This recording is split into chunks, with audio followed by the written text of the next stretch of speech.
সে বলতো আজ এখানে গরম হাওয়া, কিন্তু একটা ছোট্ট দ্বীপে বৃষ্টি, সে কি প্রবল বৃষ্টি, যেন একটা উৎসব। আমি সেই দ্বীপে আর যেতে পারি না। সে জানতো, সবাই জানে, শৈশবে আর ফেরা যায় না। এখন আমি একটা পাহাড় কিনতে চাই, সেই পাহাড়ের পায়ের কাছে থাকবে গহন অরণ্য, আমি সেই অরণ্য পার হয়ে যাব। তারপর শুধু রুক্ষ কঠিন পাহাড়, একেবারে চূড়ায় মাথার খুব কাছে আকাশ, নিচে বিপুলা পৃথিবী, চরাচরে তীব্র নির্জনতা। সেখানে আমার কণ্ঠস্বর কেউ শুনতে পাবে না। আমি ঈশ্বর মানি না, তিনি আমার মাথার কাছে ঝুঁকে দাঁড়াবেন না। আমি শুধু 10 দিককে উদ্দেশ্য করে বলবো, হে 10 দিক, আমি কোনো দোষ করিনি, আমাকে ক্ষমা করো। ঈদ মোবারক।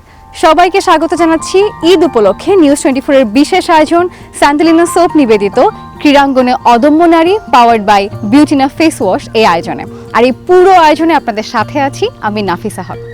দর্শক, পৃথিবীতে আমরা বাঁচি প্রত্যেকে, কিন্তু কজন ইতিহাসে অবিস্মরণীয় হয়ে থাকি কিংবা নাম লেখাই যতদিন বাংলাদেশ থাকবে ততদিন? ঠিক এরকমই একজন ব্যক্তিত্বের সাথে আজকে আপনাদের পরিচয় করিয়ে দিব, গল্প করব তার নানা অজানা এবং বিভিন্ন বিষয় সম্পর্কে। চলুন পরিচয় করিয়ে দিই আমাদের আজকের অতিথির সঙ্গে। স্যান্ডেলিনা সোপ, রূপচর্চায় আভিজাত্য।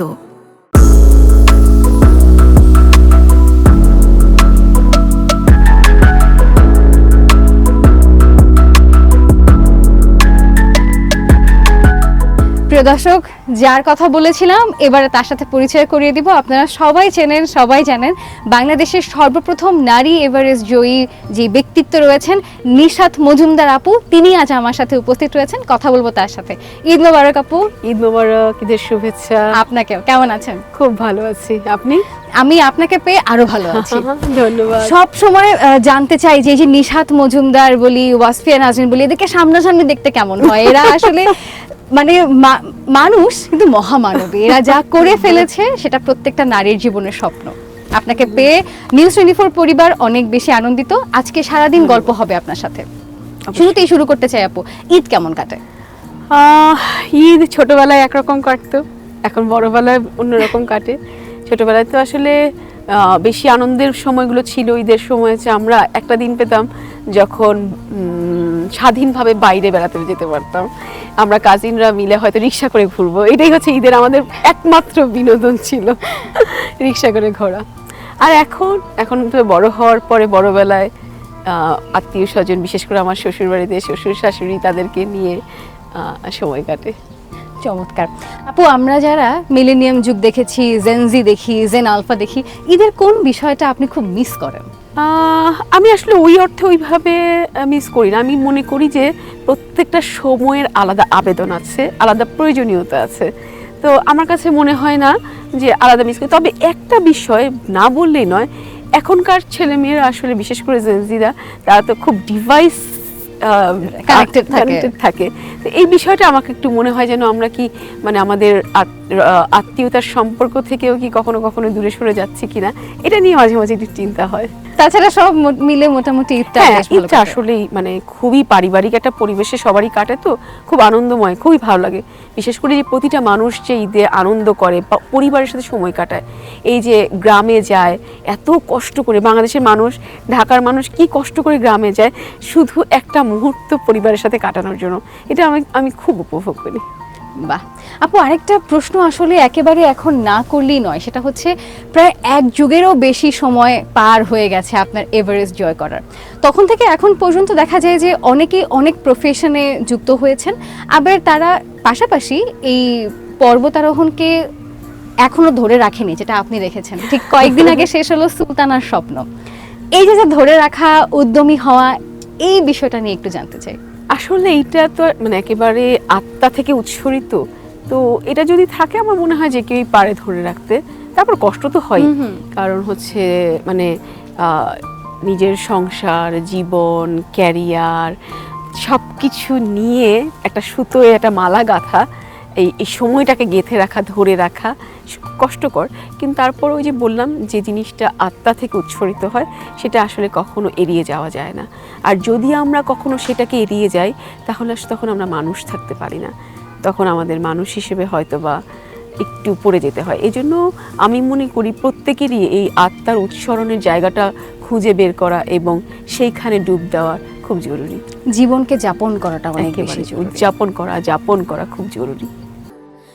স্যান্ডেলিনা সো, রূপচর্চায় আভিজাত্য। আরেকটা বিষয় আপু, আসলে জানার অনেক কিছু আছে, কিন্তু শুরুতে যে জিনিসটা জানতে চাই, কোন তারিখটা নিশাত মজুমদার কখনো ভুলবে না? 19শে মে। 19শে মে কখনোই ভুলবে না। এটা আমার নতুন জন্মের একটা দিন, তো ভোলা কঠিন। মেয়ে হিসেবে অনেক ধরনের প্রতিবন্ধকতা থাকে, দেখা যায় বাবা মা একটু আগলে রাখতে চায় কন্যা সন্তানকে। সেই জায়গাটা থেকে আপনার এভারেস্টে যাওয়া এবং সেই চূড়ায় গিয়ে জয় করা, বিষয়টা পরিবার কিভাবে দেখেছে? হ্যাঁ, ঠিকই বলেছেন, মেয়ে সন্তান হিসেবে আগলে রাখা এটা ঠিক আছে, কিন্তু আমার পারিবারিক পরিবেশ বেড়ে ওঠা একটু ভিন্ন রকম। আমরা খুব নিম্ন মধ্যবিত্ত একটি পরিবারে বেড়ে উঠেছি, তো এখানে যেরকম হয় ওইভাবে কিন্তু দেখা যায় মানে এতটা কিন্তু রক্ষণশীল পরিবেশে আমাদেরকে পেতে হয় না, যেটা আমি সৌভাগ্যবান যে আমার বাবা মার পক্ষ থেকে আমি সেটা পাইনি।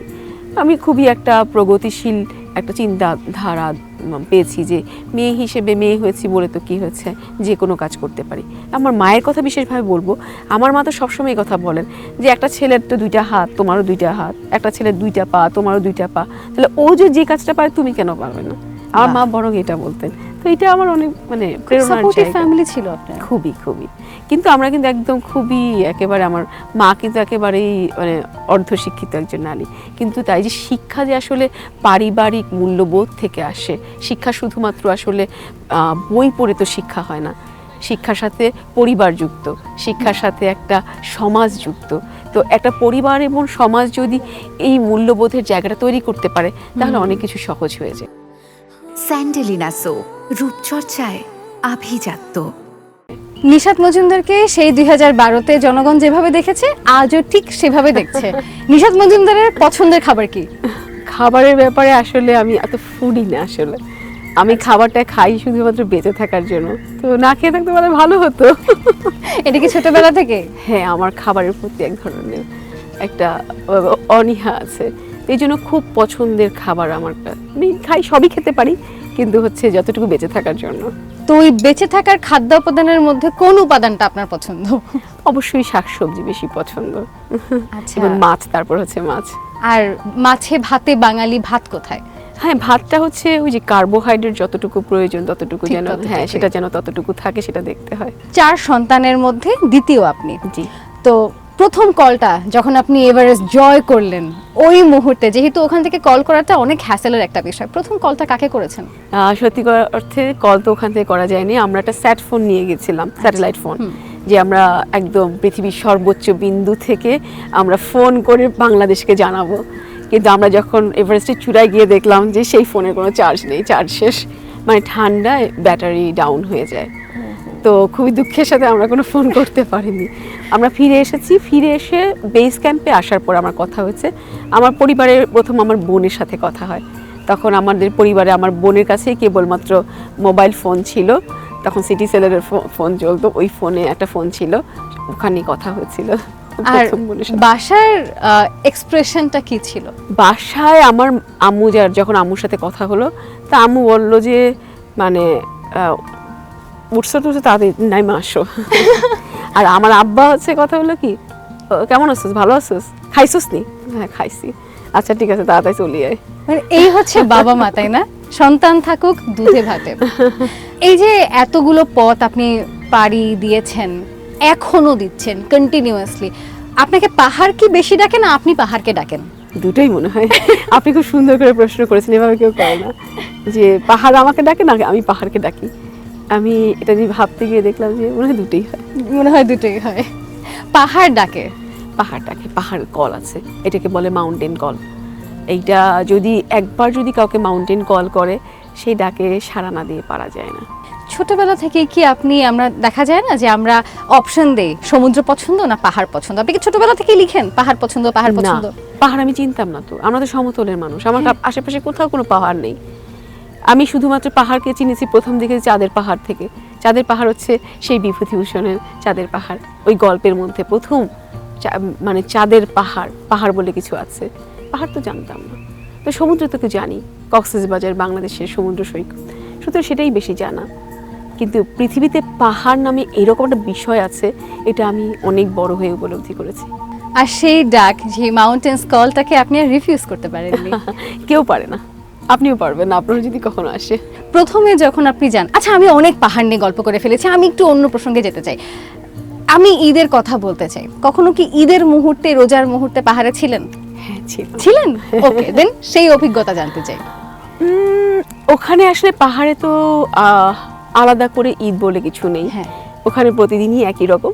ঈদটা শুধুমাত্র আমাদের কাছে ক্যালেন্ডারের পাতায় একটা দিন, আমার একটা দিন, এবং আমার ডায়েরির পাতায় যখন প্রতিদিন আমরা লিখি, তো আজকে রমজানে এত রমজান চলছে, তারপর এভাবে ঈদ এসেছে, আজকে ঈদের দিন, এরকম একটি এই আজকে ঈদের দিন, এতটুকুই পর্যন্ত। তো আমরা তো যেহেতু একটা ভিন দেশে আছি, আমাদের মতো করে যে খাবারের মাধ্যমে উদযাপন করা ঈদটা, সেটাও সম্ভব হয় না, আগে হতো না।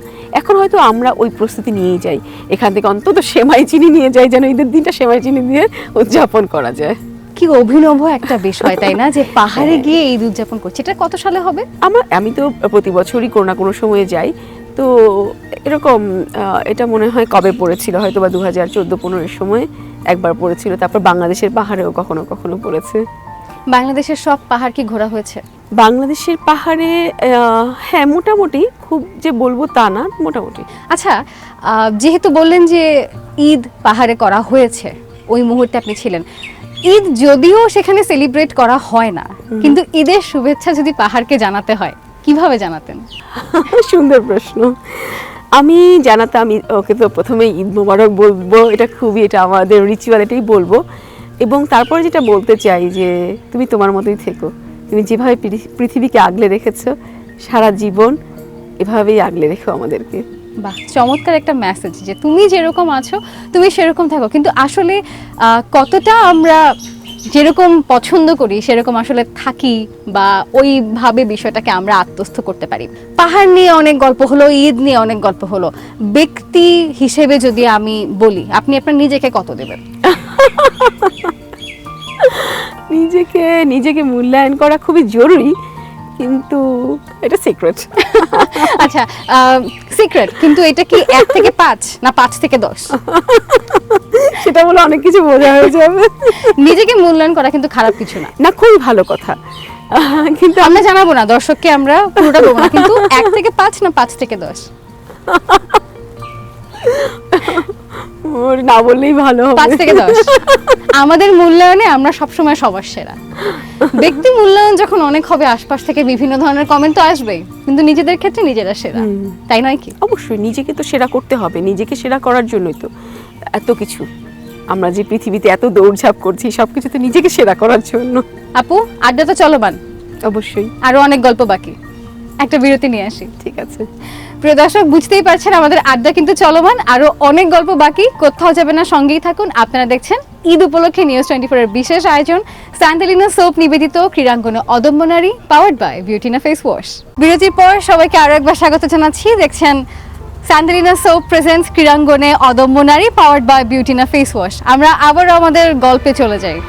আপু, জায়গাটা কিন্তু বেশ সুন্দর, খুব সুন্দর, হেঁটে গল্প করে বেশ মজা লাগছে, অনেক সুন্দর বাতাস। হিমালয়তে এরকম বাতাস থাকে না, হিমালয়ে এরকম বাতাস থাকে না, এরকম পরিবেশই থাকে না। কেমন সেই অভিজ্ঞতা?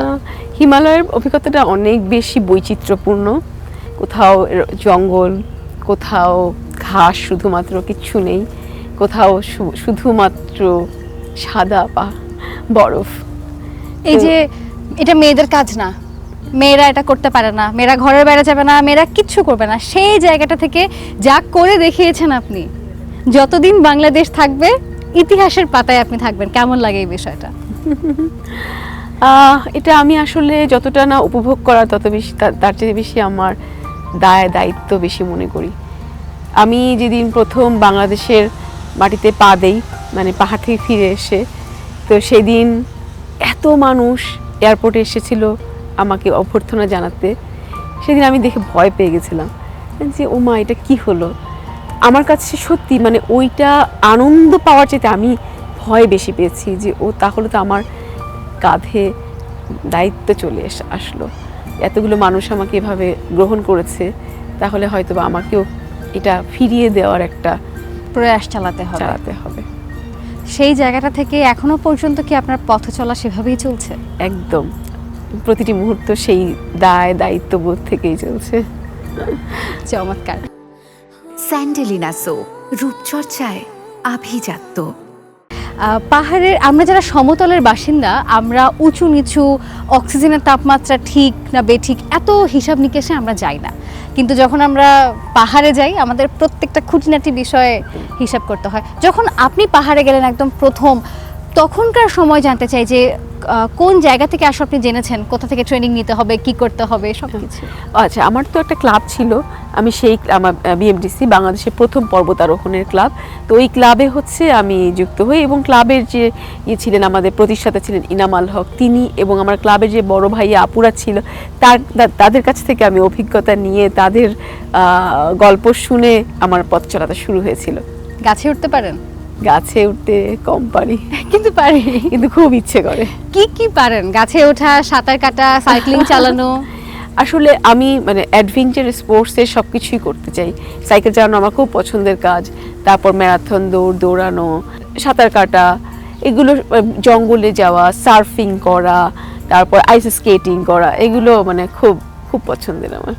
আপনি শুরুতেই বলেছিলেন যে আপনি একটু নিরিবিলি একা থাকতে পছন্দ করেন, একটু ঘরকোনা, তার সাথে এই রূপ তো একেবারেই যাচ্ছে না। এটা কি একেবারে ভিন্ন একটা রূপ? যেটা না, আমার কাছে ভিন্ন রূপ না, কারণ যে একাকিত্ব যার মধ্য দিয়ে যে যারা ভালোবাসে নিজের সাথে সময় কাটাতে, তারা যেটা এই যে নিজের ভেতর দিয়ে সময় কাটানো, এই যে স্পোর্টস, এগুলো কিন্তু সবগুলো হচ্ছে সেলফ স্পোর্টস, এক একটা একদম ইন্ডিভিজুয়াল স্পোর্টস। এখানে কিন্তু আর কোনো অডিয়েন্সও নেই, কোনো প্রতিপক্ষও নেই। এখানে প্রতিপক্ষ কিন্তু নিজে, প্রতিপক্ষ আমার ভেতরের আমি, যে হচ্ছে ওই যে বললেন না আপনি যে তুমি তো মেয়ে, তুমি এটা পারো না, তোমার এটা করা উচিত না, এটাই হচ্ছে কিন্তু আমাদের মূল প্রতিপক্ষ। আমরা কিন্তু তার সাথে আসলে ফাইট করি, তার সাথে যুদ্ধ করি। তো ওইখানে দাঁড়িয়ে ওই জায়গায় একা কি বলছেন যে, কিন্তু সেখানে কিন্তু একা না, আমরা ভেতরে কিন্তু আরেকটা সত্তা আছে। এই জায়গা আমার কিন্তু বেশ পছন্দ হয়েছে, কারণ একেবারেই নিরিবিলি, অনেক গাছ, একদম প্রকৃতির সান্নিধ্যে। খুব সুন্দর, ধন্যবাদ আপনাদেরকে এরকম একটি জায়গায় আমাদের নিয়ে আসার আমরা আসলে এই আশেপাশে সবকিছু দেখেই চিন্তা করেছি এখানে নিশাত আপুকে নিয়ে আসা বেস্ট। আপু চলেন পার হই। একদম, চলুন আপু, আপনার ভাষায় হচ্ছে অ্যাডভেঞ্চার। চলুন। আগে গ্রামাঞ্চলে সাঁকো অনেক বেশি দেখা যেত, শহরে তো দেখাই যায় না। আচ্ছা আপু, এই যে আমরা যাচ্ছি, সাঁকো পার হচ্ছি, কোনো অভিজ্ঞতার কথা কি মনে পড়ে আপনার? হ্যাঁ, একটা অভিজ্ঞতার কথা খুবই মনে পড়ছে। আমরা যখন পাহাড়ে যাই, বিশেষ করে মাউন্ট এভারেস্টে অনেক পার হতে হয়, ল্যাডার পার হতে হয়, মই যেটাকে বলে, মই দিয়ে খাদ পার পেরোতে হয়। আমি অনেক ক্লিপস দেখেছি যে দুটো পাহাড়ের মাঝখানে অথবা ফাঁকা জায়গার উপরে ল্যাডার দিয়ে পার হয়। তো এরকম আমাদেরও বহু জায়গা আছে, যেরকম বিশেষ করে খুম্বু আইসফল। খুম্বু আইসফল হচ্ছে, আমরা তো নেপাল দিক থেকে মাউন্ট এভারেস্টে ক্লাইম্ব করেছি, নেপাল দিকে সবচাইতে চ্যালেঞ্জিং জায়গাটা হচ্ছে খুম্বু আইসফল। এটা হচ্ছে মানে খুব ভয়ঙ্কর একটা জায়গা। তো ওইখানে অনেক ল্যাডার বা মই দিয়ে খাদ পেরোতে হয়, ক্রিভাসগুলো। আমি বিভিন্ন ডকুমেন্টারি দেখেছি যে ফাঁকা জায়গা পার হচ্ছে মাঝে একটা ল্যাডার দিয়ে। বিশেষ করে একটা দিনের কথা তো আমার খুব মনে পড়ে, এরকম একটি আমি ল্যাডার দিয়ে পেরোচ্ছি, নিচে দেখতে পাচ্ছি কিছুক্ষণ আগেই একজন শেরপা ল্যাডার থেকে পড়ে গিয়ে ওখানেই মারা যায়। তো আমরা তার উপর দিয়ে যাচ্ছি। কত ভয়ঙ্কর ভয়ঙ্কর অভিজ্ঞতা হয়, তাই না? কিন্তু এই ভয়ঙ্কর অভিজ্ঞতার মধ্যেই শান্তি। হ্যাঁ, ভয়ের পরেই তো আসলে জয়।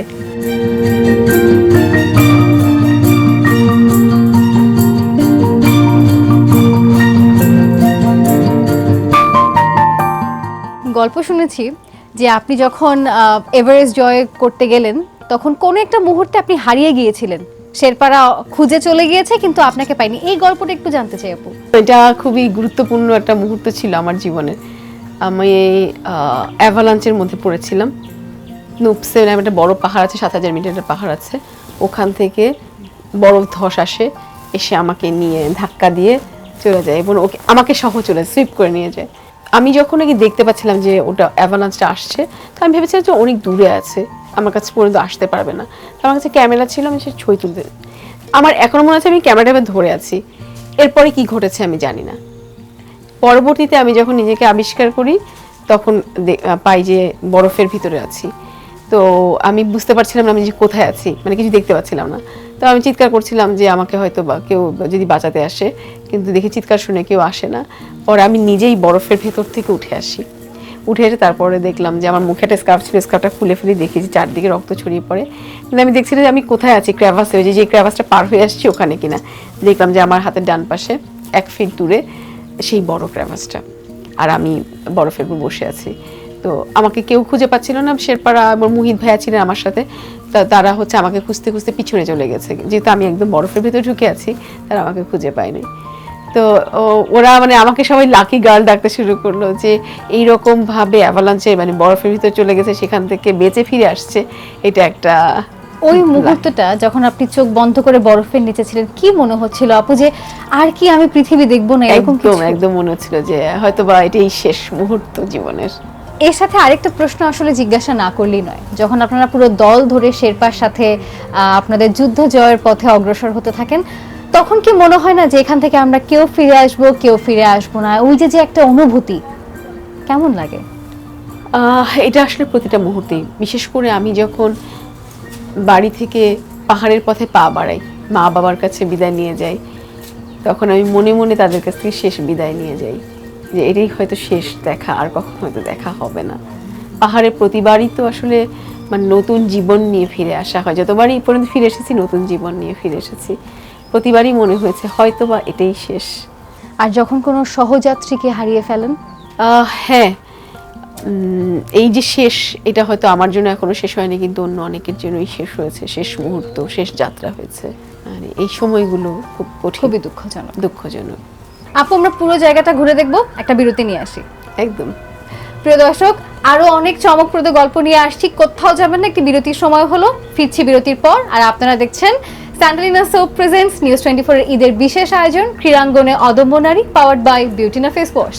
প্রিয় দর্শক, সবাইকে আরো একবার স্বাগত জানাচ্ছি। আপনারা দেখছেন নিউজ 24 এর ঈদের বিশেষ আয়োজন স্যান্ডেলিনা সোপ প্রেজেন্টস ক্রীড়াঙ্গনে অদম্য নারী, পাওয়ার্ড বাই বিউটিনা ফেস ওয়াশ। আমরা আড্ডাতে ছিলাম, আড্ডায় ফিরে যাই। সবার মতো আমারও একটা প্রশ্ন, যে পাহাড়ে যাওয়া এটা কি অনেক ব্যয়বহুল? আর যদি ব্যয়বহুল হয়ে থাকে তাহলে কিভাবে এই খরচটা আপনারা যোগান দেন? ঠিকই ধরেছেন, পাহাড় খুব ব্যয়বহুল একটি ক্রীড়া। মানে এইটা যে কত টাকার, মানে এত টাকা আসলে আমার মানে জীবনে আমি মনে হয় না এত টাকা কখনো চোখে দেখেছি, কিন্তু পাহাড়ে কিন্তু খরচ করে এসেছি। তো এই এত ব্যয় আমরা কোথা থেকে পাই, এটা সবার এটা প্রশ্ন থাকে।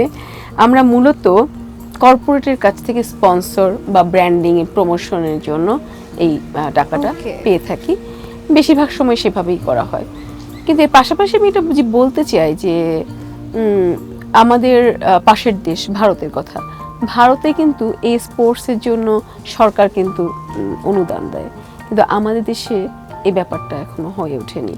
এটা খুব জরুরি, এটা যদি না করা যায় তাহলে তরুণদের মধ্যে এই স্পোর্টসটাকে বেশি দিন ধরে রাখা যাবে না, কারণ তরুণদের তো খুব শক্তি আছে, এনার্জি আছে, সময় আছে, শুধু টাকা নেই। তা এই টাকাটা তো ওদেরকে সাপোর্ট করতে হবে। আর যখন আমরা সাপোর্ট করব না, আমরা যদি তরুণদেরকে এই সাপোর্টগুলো সহযোগিতা না করি, তখন তারা খুব সস্তায় বিনোদন খুঁজে বেড়াবে। সস্তা বিনোদন কি? ডিভাইস। সস্তা বিনোদন কি? তারা মাদকাসক্ত হচ্ছে, তারা ইফটিজিং করছে। তো আমরা যদি তরুণদেরকে ওই জায়গা থেকে ফিরিয়ে নিয়ে আসতে চাই, তাহলে আসলে সরকারের এই জায়গায় বিনিয়োগটা খুব জরুরি। নিশাত মজুমদার এখন পর্বতারোহী, সে কি শেরপা হবে কখনো? শেরপা তো আসলে একটা জাতি, একটা জাতিগোষ্ঠী, একটা নেপালে একটা এথনিক ট্রাইব। তো ওরা যেভাবে নিয়ে যায় সবাইকে এরকম, আচ্ছা সেইভাবে তো সেই শেরপা তো হওয়ার সুযোগ নেই, কিন্তু আমরা সমতলের শেরপা হতে চাই।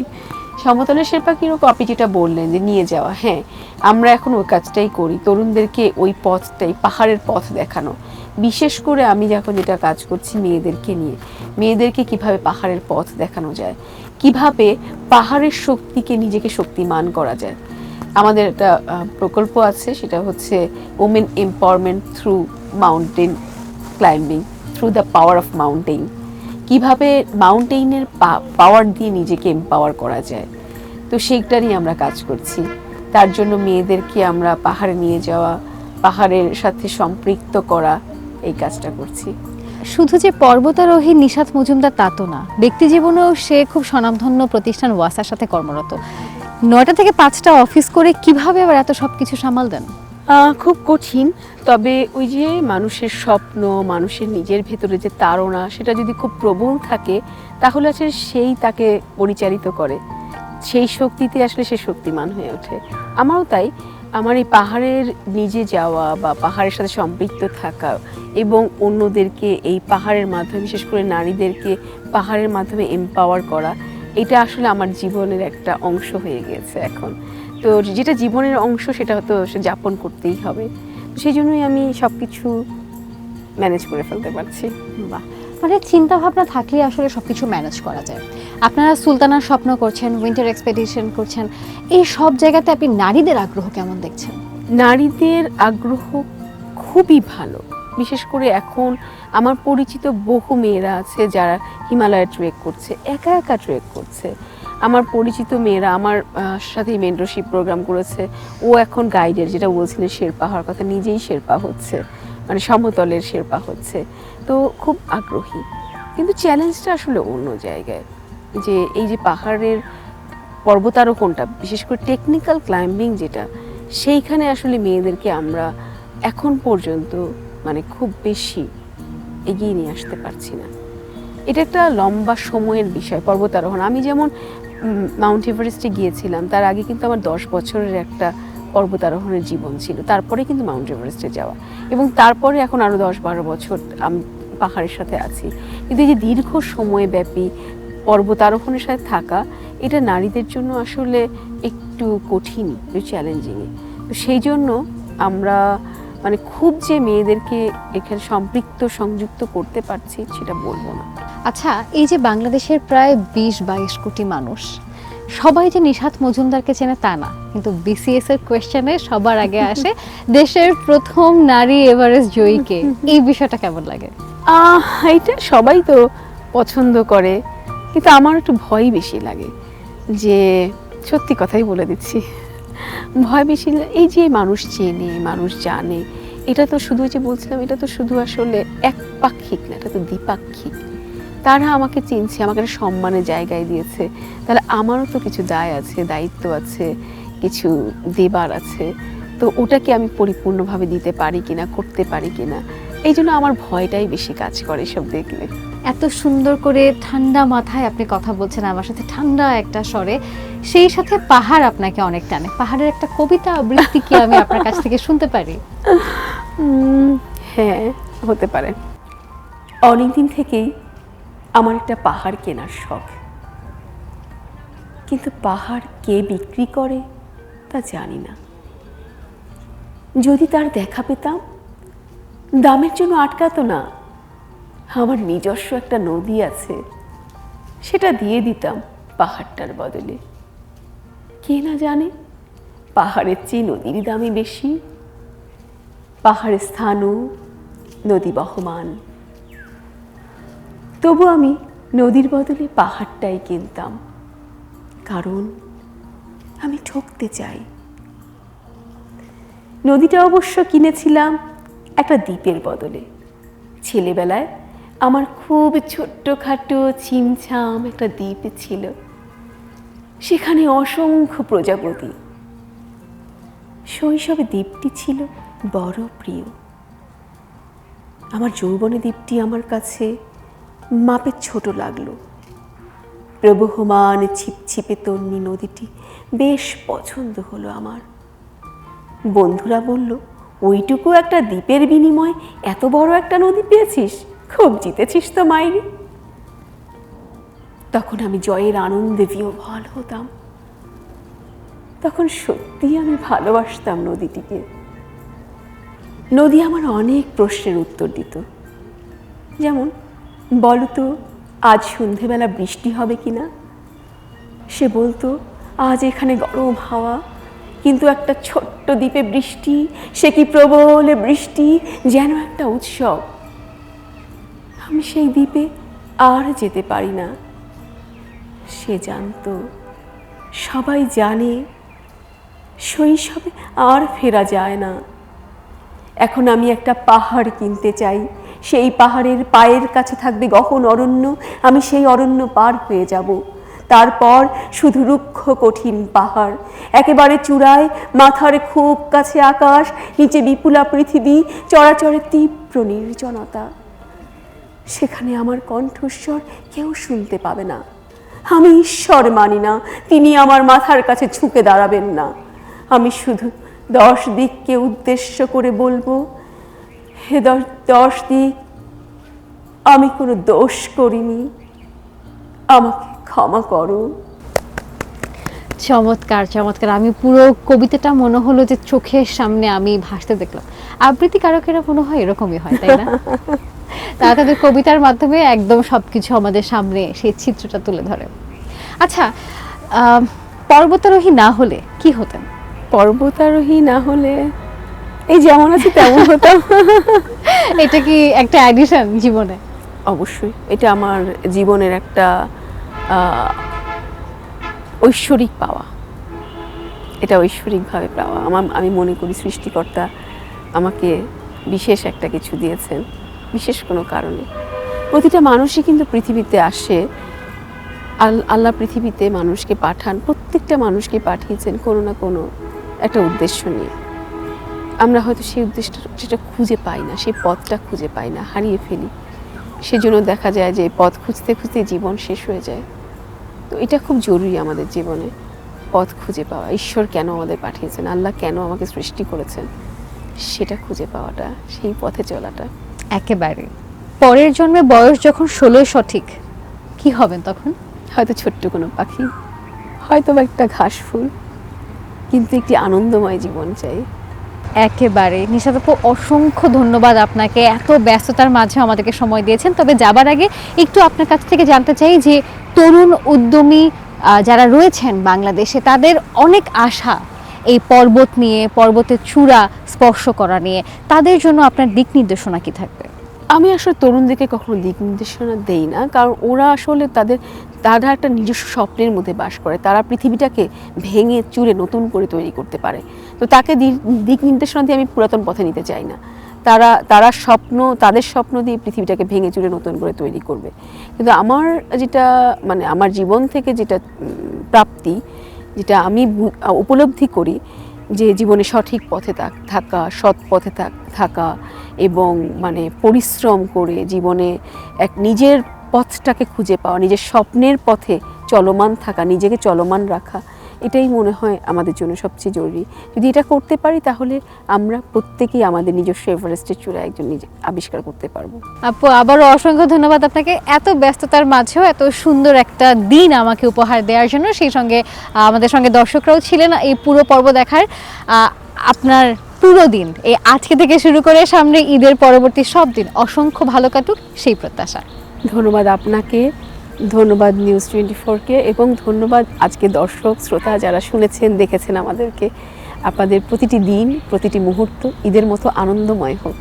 প্রিয় দর্শক, ঈদ উপলক্ষে নিউজ 24-এর বিশেষ আয়োজন স্যান্ডেলিনা সোপ প্রেজেন্টস ক্রীড়াঙ্গনে অদম্য নারী, পাওয়ার্ড বাই বিউটিনা ফেস ওয়াশ। আজকের অনুষ্ঠান এই পর্যন্তই। সারাক্ষণ আজ ছিলাম নিশাত মজুমদার আপুর সাথে, কথা হলো জানা অজানা বিভিন্ন বিষয় নিয়ে। সকলের ঈদ হাস্যোজ্জ্বল এবং আরও বেশি প্রাণবন্ত কাটুক, এই আশাবাদ ব্যক্ত করে আমি নাফিসা আজ এখানেই বিদায় নিচ্ছি। সবাই ভালো থাকুন এবং দেখতে থাকুন নিউজ 24।